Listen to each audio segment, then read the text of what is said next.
নমস্কার বন্ধুরা, আজকে আমি চলে এসেছি একটি নতুন ভিডিও নিয়ে। আজকে আমি বন্ধুরা কথা বলবো আমরা একা থাকলে আমরা কি কি ভাবতে থাকি, অর্থাৎ আমাদের মাথার মধ্যে কি কি আসে। তো বন্ধুরা শুরু করা যাক। একটা হলো একা থাকা, আর একটা হলো একা থেকে নিজেকে আতঙ্কিত গড়ে তোলা। আমাদের টেকনোলজি এখন যতই উন্নতি হয়ে যাক না কেন, যদিও আমরা এখন চাঁদে পৌঁছে গেছি, কিন্তু আমাদের সাবকনসিয়াস মাইন্ড সেই রকমভাবে উন্নতি লাভ করেনি। আমাদের ব্রেন এখনো ভাবে যেভাবে আমাদের আগে প্লে গ্রুপে থাকা জরুরি ছিল, কারণ একসঙ্গে না থাকলে জানোয়ারদের শিকার করতে পারবো না, আর একা থাকলে নিজেই জানোয়ারের শিকার হয়ে যাব। এই কারণে আমাদের ব্রেন আজও একা থাকাকে খুবই বিপজ্জনক মনে করে।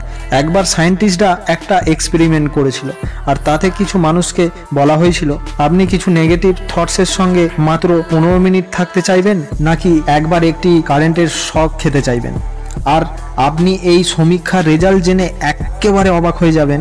67% পুরুষ এবং 25% মহিলা কারেন্টের শককে বেছে নিয়েছেন। তাহলে ভাবুন, মানুষ নিজের সঙ্গে মাত্র 15 মিনিট কাটাতে পারছে না।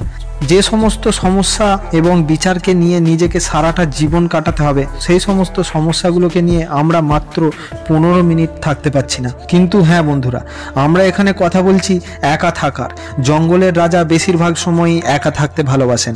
একটি সিংহের জীবনেও এই রকম অনেক সিচুয়েশন আসে, যেখানে একটি হায়নার দল সিংহটিকে ঘিরে ফেলে, কিন্তু সেই সিংহটি সেই সময় নিজেকে একদমই একা ফিল করে না, কারণ সে মাইন্ডকে সেট করে নেয় যে সে একাই কাফি। আর তোমরা একটা কথা জেনে নাও, গ্রুপ সবসময় ফলোয়ার্সদের হয়, আর লিডার সবসময় একাই লিড করে। সিংহ নিজের মজবুরিতে একা থাকে না, সে তার চয়েসেই থাকে। এই পৃথিবীতে যত হাই সাকসেসফুল মানুষ ইন্ট্রোওয়ার্ড হয়। ইন্ট্রোওয়ার্ড মানে যারা সবচেয়ে একা থাকতে বেশি ভালোবাসে, তারা বেশি লোকের মাঝখানে থেকে সময় কাটাতে ভালোবাসে না। এখন আমি যে ব্যক্তিটির কথা বলবো, সে মাইক্রোসফট কোম্পানির কো-ফাউন্ডার, মানে হ্যাঁ, বিল গেটস। তিনি 7 দিনের জন্য সমস্ত রকম টেকনোলজি ছাড়া, এমনকি তার বাড়ির লোক এবং তার খুব কাছের বন্ধু বান্ধব ছাড়াই একা থাকে। তাকে এই প্রসঙ্গে জিজ্ঞাসা করলে তিনি বলেন, একা থাকলে বা নিজেকে একটু টাইম দিলে নাকি নিজের নতুন নতুন ক্রিয়েটিভিটি মাথায় আসে, মাথায় নতুন নতুন আইডিয়া আসে। আর তিনি জীবনের সবচেয়ে বড় বড় ডিসিশন এই একা থাকা অবস্থাতেই নিয়েছিলেন। আর এই সমস্ত মানুষগুলি নিজেদের মজবুরিতে একা থাকে না, এরা নিজেদের চয়েসে একা থাকে, কারণ তারা জানেন যে একজন একা থাকলে সে কি কি করতে পারে। আজ তোমাদেরকে আমি একা থাকার একটি উপকারিতা বলবো, যেটা শুনলে আপনিও এরপর থেকে একা থাকতে পছন্দ করবেন।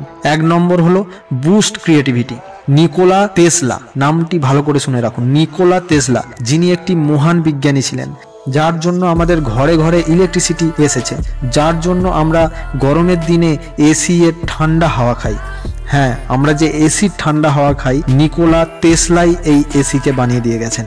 B alone, that is a secret of invention. Be alone, that is when ideas are born. এর বাংলা মানে হলো, এটাই একমাত্র সময় বিভিন্ন ধরনের আইডিয়া আসার। একা থাকো, কারণ এটাই একমাত্র সময় যখন ইনভেনশন হয়। নিকোলা টেসলা যখন রিসার্চ করেছিলেন, তখন তার কাছে কোনো বড় দল ছিল না, তার কাছে কোনো সহযোগিতার হাত ছিল না। তিনি যা কিছু করেছেন একাই ল্যাবে বসে বসে করেছেন। একটি রিসার্চেও জানা গেছে, যখন আপনি একা থাকেন তখন তোমার ব্রেনের ডিএমএন অর্থাৎ ডিফল্ট মুড নেটওয়ার্কে বেশি অ্যাক্টিভিটি হয়, আর এই কারণেই মানুষ ক্রিয়েটিভ কিছু ভাবে, আর তখনই মাথায় নতুন নতুন আইডিয়া আসে। স্যার আইজ্যাক নিউটনেরও তখনই আইডিয়া এসেছিল যখন তিনি একা একটি আপেল গাছের নিচে বসেছিলেন। যদি আমার ভিডিওটি ভালো লেগে থাকে তাহলে আমার চ্যানেলটিকে সাবস্ক্রাইব করুন এবং পাশে থাকা বেল আইকনটিকে বাজিয়ে রাখুন, যাতে আমার পরবর্তী ভিডিও আপনার কাছে তাড়াতাড়ি পৌঁছাতে পারে।